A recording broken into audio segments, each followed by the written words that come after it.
శ్రీమాత్రే నమః.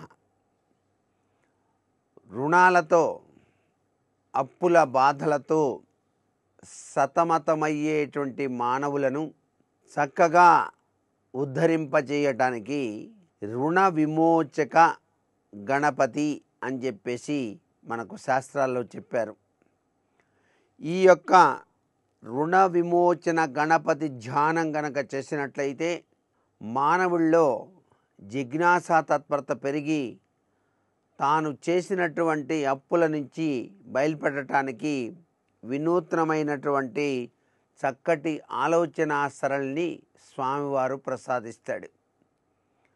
అప్పుల విషవలయం నుంచి బయలుపడటానికి ఏ పని చేస్తే మరలా అభివృద్ధి చెంది ఆ అప్పుల నుంచి బయలుపడి సౌఖ్యవంతమైనటువంటి జీవితాన్ని పొందవచ్చో అనేటువంటి చక్కటి ఆలోచన సరళిని స్వామివారు మనకు ప్రసాదిస్తారు.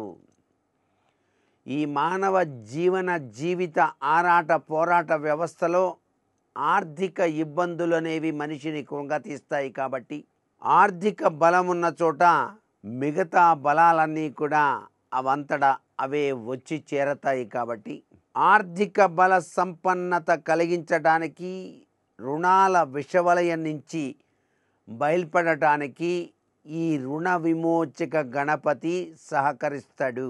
ఆయన 4 చేతులు కలిగి ఉంటాడు.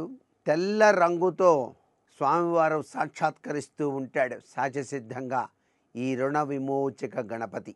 ఓం గణేశ రుణం చింది వరేణ్యం నమః ఫట్ అనేటువంటి మంత్రాన్ని మాత్రం ఉచ్చరించి తీరాలి ఈ స్వామిని అర్చన చేసేటప్పుడు. ఇలా ఎవరైతే నిత్యం కూడా కనీసం 108 సార్లు ధ్యానం చేస్తారో వారికి తప్పనిసరిగా రుణ విమోచన శక్తిని ప్రసాదిస్తాడు ఆ యొక్క రుణ విమోచన గణపతి. ఇంత గొప్ప మహిమాన్వితమైనటువంటి తత్వం ఈ గణేశ ఆరాధనలో దాగిన పరమ సత్యం. అంతేకాకుండా గణపతికి అటుకులంటే చాలా ప్రీతి. ఆ అటుకుల్ని గనక నైవేద్యంగా పెట్టినట్టయితే సర్వవిధ శ్రేయోదాయక ప్రభావంతో మనం విరాజిల్లవచ్చు. సర్వే జనా సుఖినో భవంతు.